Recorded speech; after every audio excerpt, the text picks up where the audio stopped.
Yeah, you know, growing up just listening to hip hop, it was just all around the house. You know, my older brother Kane, he used to play hip hop around the house, and that's how I caught on to, you know, the old school tracks when I was a kid. Like, I'm talking about 7 years old, even younger, like just hearing it. Even my mom used to play like disco and stuff, you know, when we were growing up. You know? So the older brother Kane, he was rapping at the time, and you know, again, I thought he was like the sickest rapper in Canada, you know?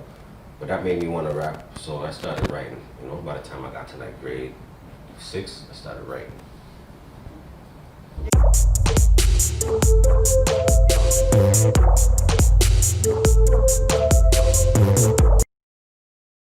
Yeah, with me and Ghetto Concept, we went to New York to film Easy on the Motion. We actually filmed some of the video in Jungle and Rexdale. So by the time we went to New York, our boy Yuli and Jesse, shout out, from Jamaica, Queens, Jesse Torero and Yuli Torero, they connected us with some people in Brooklyn at the time, Brownsville, you know, and that's actually when I got my name too, because I wasn't Infinite until after I met my boy Shabar from Brownsville, and I told him I was looking for a name, and he named me. He gave me that Infinite name. It was actually Prince Infinite, and I didn't like the Prince, you know, so I just rolled with the Infinite. It took a while to get used to, but yeah, that's what's up anyways. We shot in Brownsville. We had a lot of support out there, you know.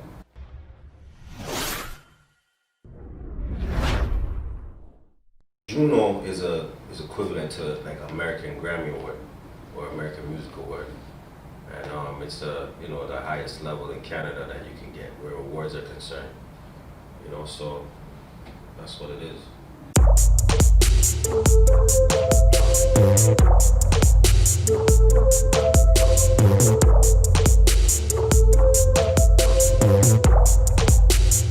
The split between me and Ghetto Concept? Yeah. I mean, we were just fighting as brothers, like brothers fighting, you know, we were young at the time, trying to figure things out. You know what? At the time we were in the group, I mean, we're at a learning phase. We're all learning how to work, you know, and also get to another level, you know, learning more things, becoming more experienced, you know, with the sound. And it's just that, you know, we fought as brothers, you know, at the time we were young trying to figure it out. And I was going through different things and they were going through at the time. So I think that kind of made us go our separate ways, because like, I lost my brother at the time, and where my head was at, their head wasn't at, you know, so I don't think they understood where my head was at the time. And I just started taking out my anger on the streets, and you know, they say when you do things, you gotta pay for them though, you know, because it kind of held me back too, my decisions. But I mean, at the end of the day, you go through experiences and it makes you who you are today with all the experiences, you know, makes you stronger. So I mean, but me and the group were good, you know, mad love, the Ghetto Concept.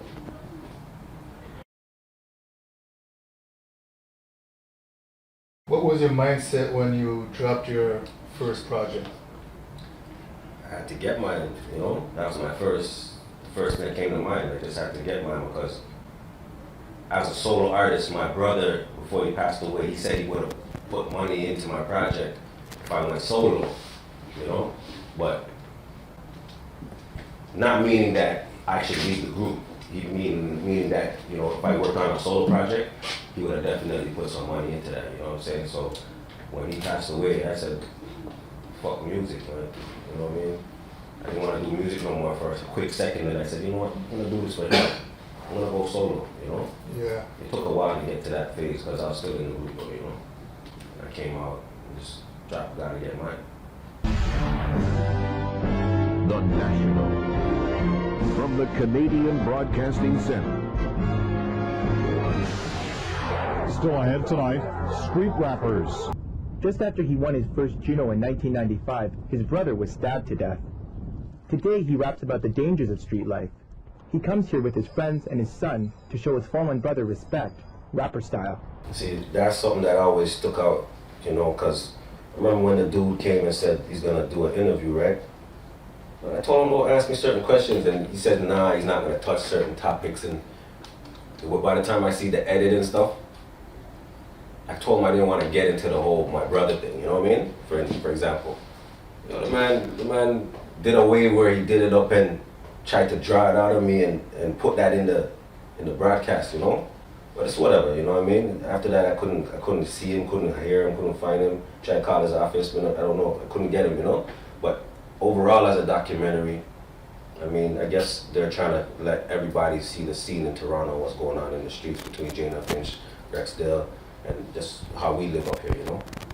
To give everybody else an idea of what Toronto's about.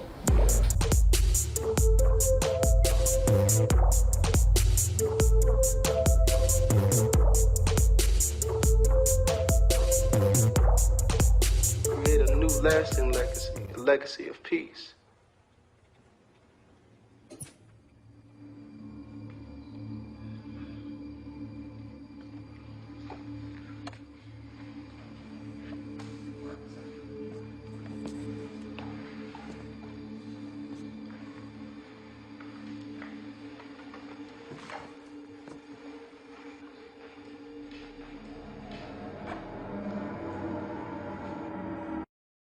I did a little acting here and there. In Too Deep, starring Omar Epps and LL Cool J. We did a little, cameo here and there a few times in the movie. I was a part of their crew. I did something with Lynn Whitfield and Jamie Foxx about the Stan Tookie Williams story. This is, the co-founder of the Crips, Tookie Williams. And I was the Crip that initiated the truce in the movie. So I mean, finally, he's a director. He gave me an opportunity. That was a big part of the movie. I did other things. I did a commercial with 50 Cent for G-Unit shoes, and we played street football in the streets of Toronto. And I was on me, 50, Donovan McNabb. We're on the same team against these other dudes. And I did a few things for television. It's not over yet though. That's like my long-term goal.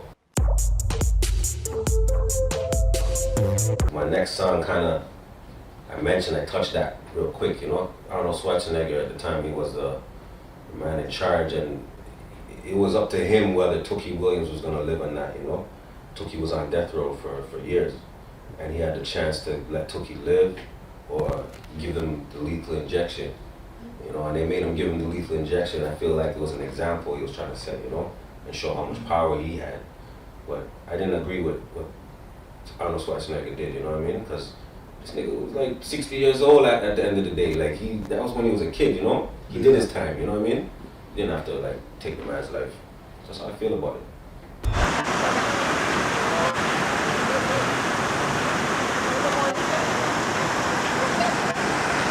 The only thing I miss is the content, lyrical content. Now it's a bugger mumble rap, you know what I mean? If you're saying something, then that's good, but there's just so much being put in there too that it's what are you saying? What's the purpose, So, but Toronto as a whole, it's coming to a certain point. Toronto grew. We set the foundation to open up doors for these guys now, you know what I mean? We put in our legwork, you know what I'm saying? People, sometimes they forget too, when they come up, they don't even realize who helped them kick that door, but Drake actually kicked the door open, you know what I mean? We set the foundation, and Toronto's on the spotlight right now, under the microscope, Yo, this is G, aka Miles from 100 Miles. Big up T-Dot. This is our 25th anniversary, and we just ripped the runway. You understand what I'm saying, for Toronto. Much love to Tupac Shakur, Biggie Smalls, Mos Def, all the hip-hop, rest in peace, Prodigy, Fife. Everybody that's rocked my gear, worldwide. It's so much love in my heart for y'all. My man Infinite, you know what I mean, from Lockdown, 25 years in the building with 100 Miles. So it's a very, very special time for us, you know what I'm saying? I want to also rest in peace to my nigga Kid. You know what I'm saying? They took you from me early, but we're here repping. You know what I'm saying? I love you bad, so God up, God up. What made you want to return to music? I felt like I owed my listeners, my supporters, more. I felt like I didn't leave properly. Like I didn't finish what I started, you know. And then I had my son. He's like he's like my other side of my brain. Like the way he thinks, he's the one who kind of sparked it too. Like that. Like I found a track that I never heard in a while. Like I had it just sitting there. I was just gonna, you know. He said, "Dad, you should throw that out there," you know. So I threw it out there, and then that just was a chain reaction. I started dropping beer music after that, videos, like, you know. So I mean, yeah, man. Shout out to Lil Inf, no doubt. He produces too, you know.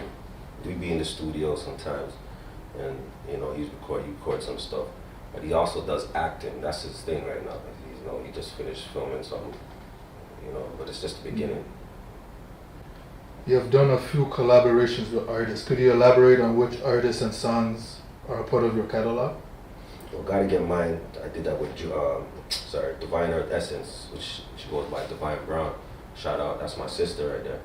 And 360, I did with Julie Black, you know. Shout out Julie Black. I worked with a few people, you know, a few people from my hood too, you know, from back in the days that we didn't even get to finish up projects too, you know, like Blue Scorpion and stuff like that.